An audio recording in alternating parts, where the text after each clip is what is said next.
اللہ رسولہ کریم اما بعد۔ قرآن پاک کی آخری 2 سورتوں کے حوالہ سے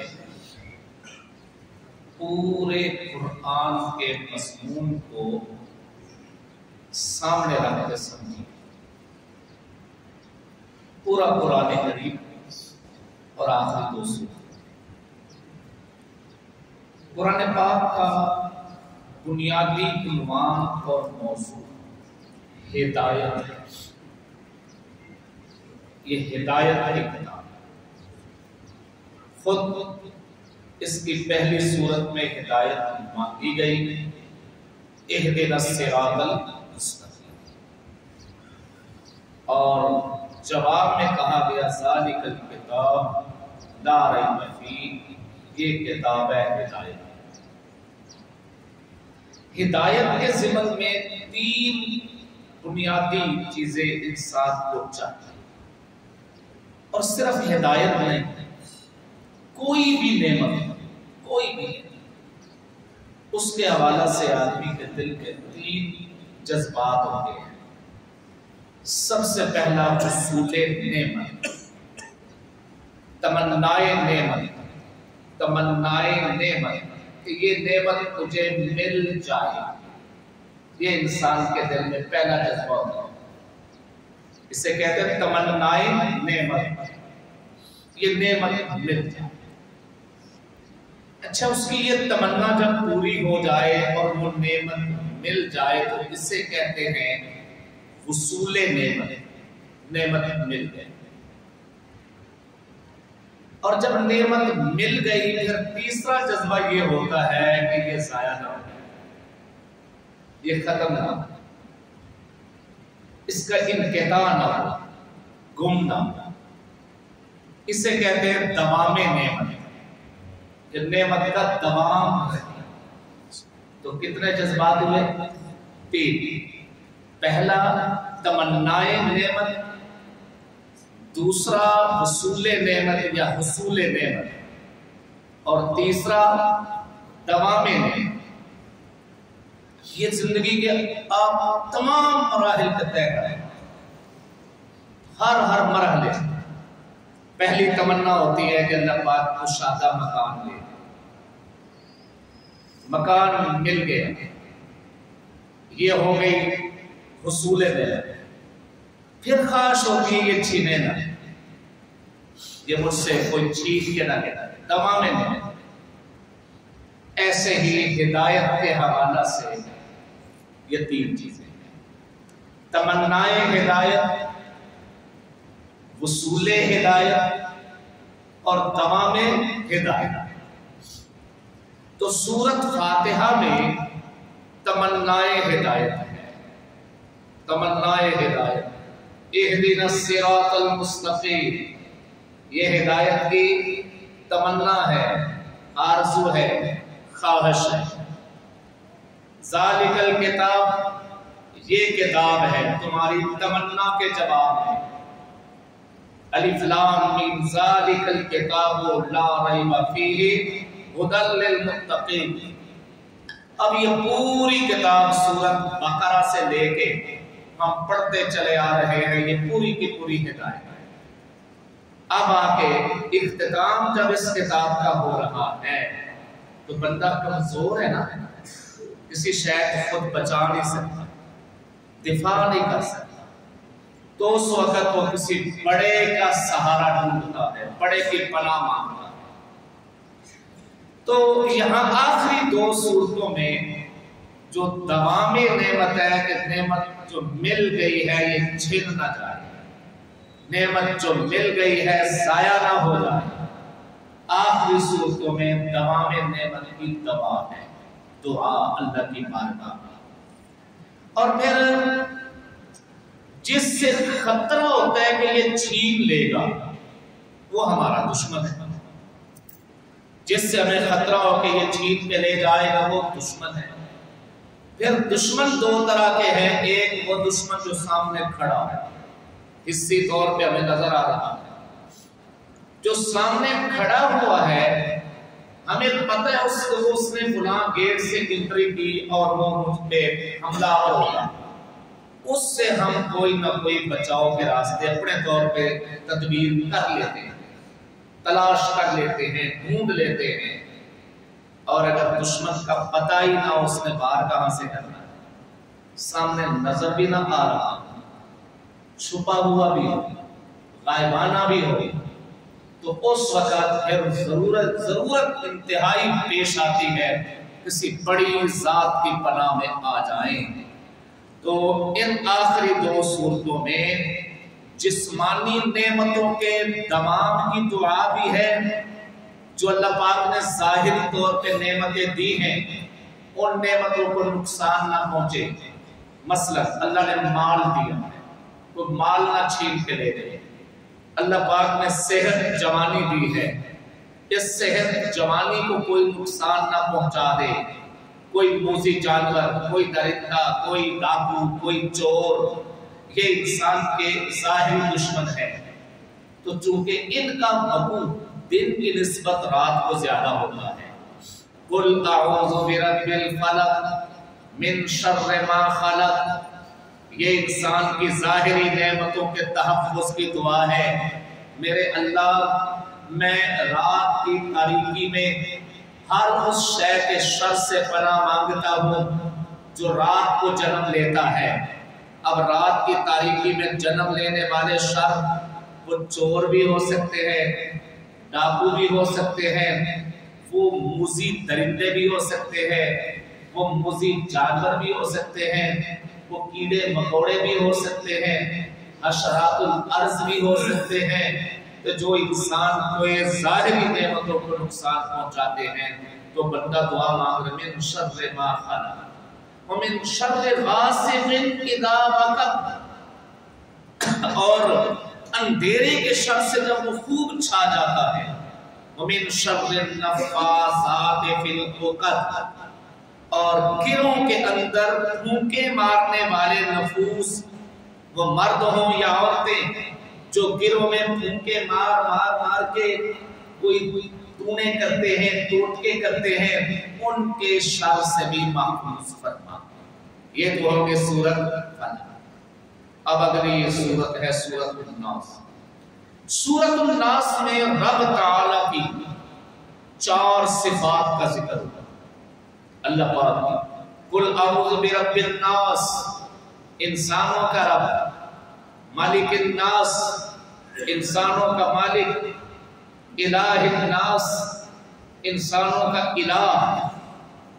یہ اتنی صفات اللہ کی، پہلی صورت میں صرف ایک صفت قُلْ أَعُوذُ بِرَبِّ الْفَلَقِ، میں پھاڑ دینے والے رب، اندھیرے کی کوکھ سے سفیدہ سحر نمودار کر دینے والے رب کی پناہ میں آتا ہوں، ایک صفت۔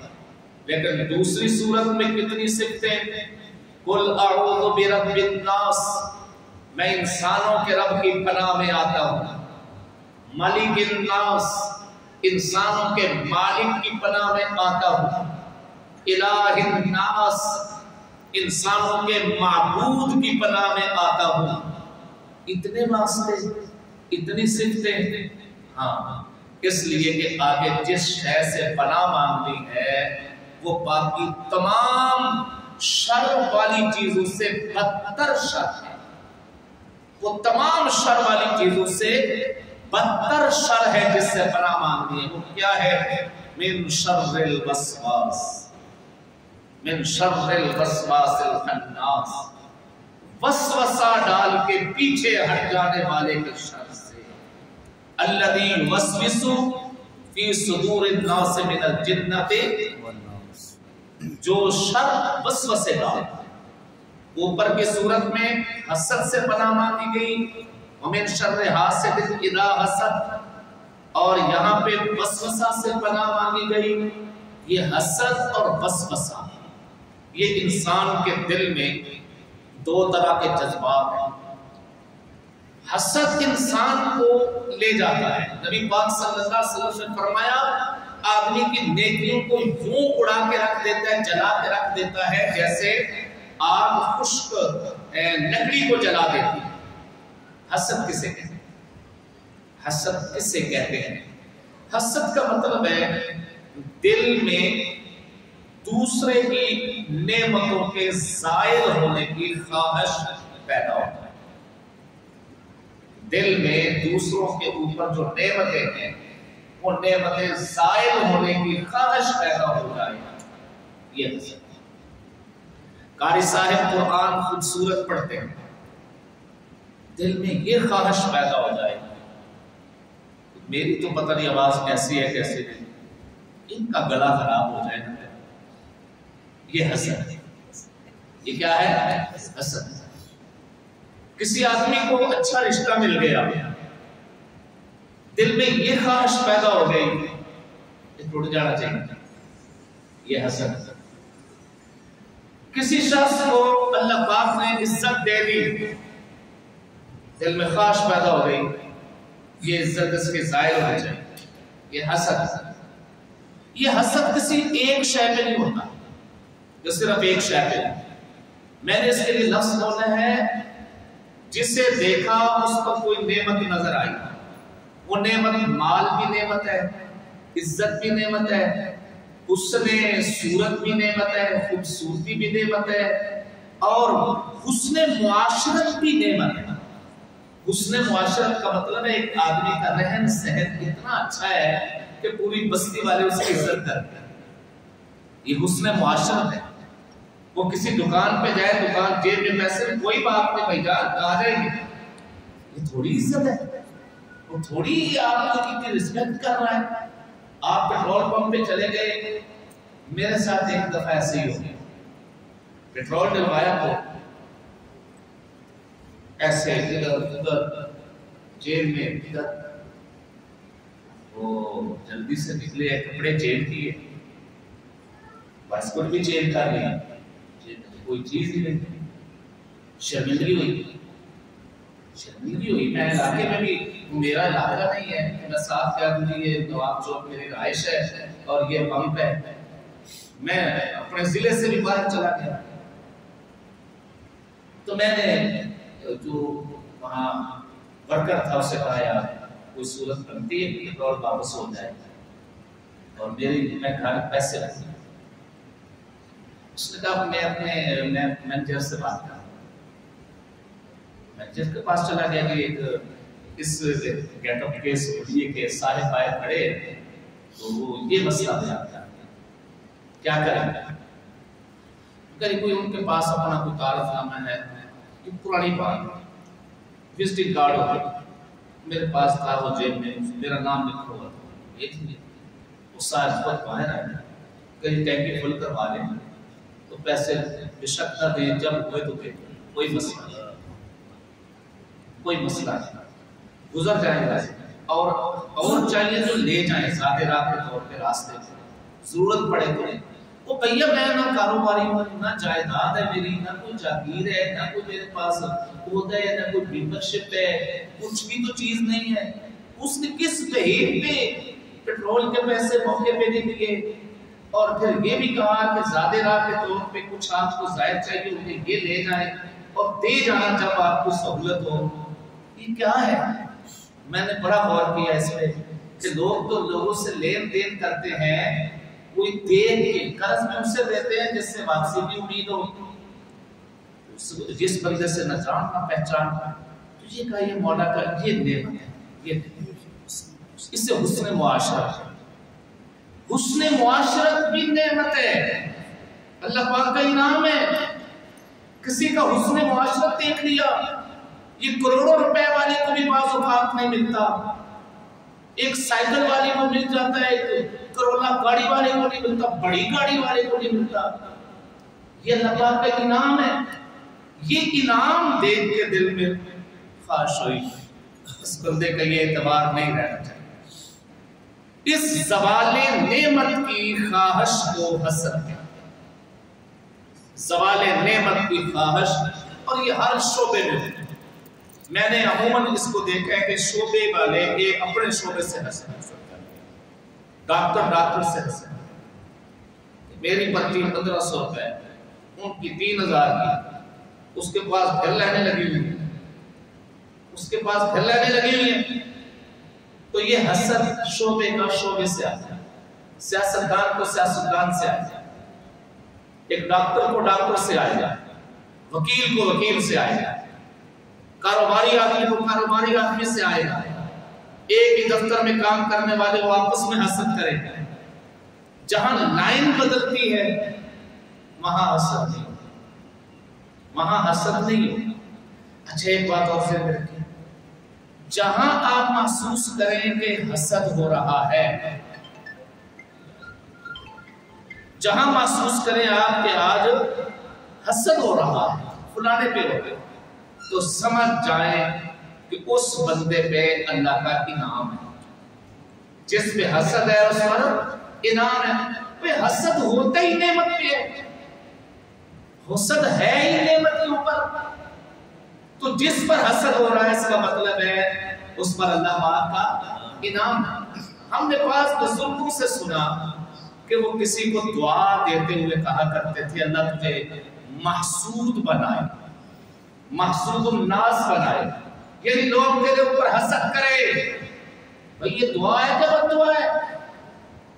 بظاہر بد دعا لگتی ہے، لیکن دعا ہی وہ کہتے ہیں اللہ تجھے محسود بنائے، اس کا مطلب ہے اتنی نعمتیں برسے، اتنی نعمتیں برسے کہ تو لوگ دیکھ دیکھ کے حسد میں مبتلا ہونا۔ تو حسد جو ہے نا نعمت پہ ہوتا ہے۔ اب لوگ جب یہ حسد کسی کے دل میں یہ خواہش پیدا ہو جائے زوال نعمت کی، تو پھر وہ اگر تو اس نعمت کو زائل کرنے پر کچھ نہ کچھ قدرت رکھتا ہے تو وہ کوئی نہ کوئی کاروائی کرتا رہے گا، اگر نہیں نہ قدرت رکھتا تو اپنے ہی دل میں جلتا رہے گا، اپنے دل میں جلتا رہے گا۔ اچھا اگر کسی کو محسوس ہو کہ مجھے میرے اوپر فلانا حسد کرتا ہے، میرے بچوں پہ اثر کرتا ہے، میری نوکری پہ اثر کرتا ہے، میری دکانداری پہ اثر کرتا ہے، یا میرے علم پہ حسد کرتا ہے، تو اس سے اس کے حسد کے شر سے بچنے کے لیے امام غزالی رحمۃ اللہ علیہ نے ایک نسخہ بنایا ہے۔ وہ فرماتے ہیں کہ حاسد اس کے پیچھے ایک جذبہ ہے احساس کمتری۔ کیا جذبہ ہے؟ احساس کمتری۔ اس سے یہ احساس ہے کہ میرے پاس تھوڑا ہے، اس کے پاس زیادہ ہے۔ یہ احساس کمتری کا جذبہ ہے۔ آپ اسے جہاں کہیں ملے تو اس کی تعریف ہے، واہ جی واہ، بس میں کہاں اس قابل تھا، میرے اس بھائی نے کوشش کی، اس بھائی نے کوشش کی ہے تو میرا کام بن گیا، میں کہاں تھا۔ یہ ان کی دعاؤں سے ہوتا ہے، اس کی محنت سے ہوتا ہے۔ یوں تعریف کریں گے تو اس کا وہ جو جذبہ ہے نا احساس کمتری کا، وہ برتری کی طرف بڑھتا ہے، اس کے دل میں ہاں میں واقعی کوئی چیز تھی، تو بہتر ہے اس کے حسد سے بچ سکتے ہیں۔ تو پہلی صورت میں ومن شر حاسد اذا حسد، حاسد کے حسد سے، یہ کوئی معمولی شے نہیں کہ قرآن بالکل لاسٹ پہ آخر پہ سے لا رہا ہے، کیونکہ یہ معمولی شے نہیں۔ اور اگلی صورت میں جو سب سے بڑا فتنہ دیا وہ ہے وسوسے ڈالنا۔ ومن شر، یہ وسوسے جو ہے یہ کیا انسان بھی ڈالتے ہیں، جنات بھی ڈالتے ہیں۔ یہ سارا نظام اعتماد پہ چل رہا ہے۔ وسوسے کا بنیادی نقطہ عدم اعتماد کی فضا بنا ہے، عدم اعتماد کی فضا۔ چھوٹی سی بات ڈال، بس دل میں ڈال کے میں نے اتنی بات کی تھی، وہ پنجابی کا محاورہ ہے، ایسی لائی بھٹے ساری رات گئی پٹے۔ یہ وسوسہ ڈالنے والا بس اتنی سی بات کرے گا، صاحب آپ چلے جاتے ہو بڑی کار بیگم کے کون ہوں پتہ ہے تجھے؟ بھائی آتا ہوگا اس کا باپ، اس کا بھائی آتا ہوگا کہ بچی گھر اکیلی ہے، چلو میں بچی کی دلجوئی کے لیے چلا جاؤں، لیکن وسوسہ ڈالنے والا وسوسے ڈالتا ہے۔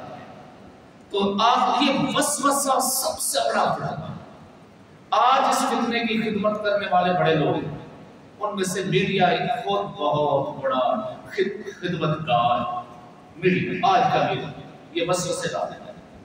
جب وسوسے ڈال دیں اہل علم کے بارے میں، علماء کے بارے میں، سیاستدانوں کے بارے میں، یہ جو پوری بد اعتمادی کی فضا بنی ہوئی ہے پورے ملک میں، یہ وسوسے ڈالے گا۔ تو آخری صورتیں یہ اللہ پاک سے میں نے 3 چیزیں بتائی تھی کہ تمنائے نعمت اور حصول نعمت اور دوام نعمت۔ ہمیں قرآن کی صورت میں تمنا پوری ہو گئی کہ ہمیں ہدایت مل گئی، قرآن مل گیا، انعامات مل گئے۔ اب خطرہ یہ ہے کہ وسوسہ ڈالنے والا کہیں وسوسے پیدا کر کے دین کے بارے میں، ایمان کے بارے میں، اعتقاد کے بارے میں، قرآن کے بارے میں، ایمانیات کے بارے میں وسوسے پیدا کر کے کہیں ہمیں پھسلا ہی نہ دے۔ اور وسوسہ بہت بڑا جرم ہے، یہ وہ ہے نہیں کہ میں ڈنڈے کے زور پہ اسے روک سکوں، یہ تو خالص اللہ پاک کی مدد سے رکے گا۔ اس لیے قل اعوذ برب الناس ملک الناس الہ الناس من شر الوسواس الخناس الذی یوسوس فی صدور الناس، لوگوں کے دلوں میں، سینوں میں ڈالتا ہے، من الجنۃ والناس، وسوسہ ڈالنے والا جنات میں سے بھی ہو سکتا ہے، انسانوں میں سے بھی ہو سکتا ہے۔ اللہ پاک ہمیں وساوس سے محفوظ و معصوم۔ آمین۔ الحمدللہ رب العالمین۔ اللهم صل على سيدنا محمد وعلى آل سيدنا محمد استغفر الله ربي من كل ذنب۔ اللهم إنا نسألك إيمانا كاملا وعملا متقبلا ورزقا واسعا وشفاء صلى الله تعالى على خير خلقه محمد وعلى آله وصحبه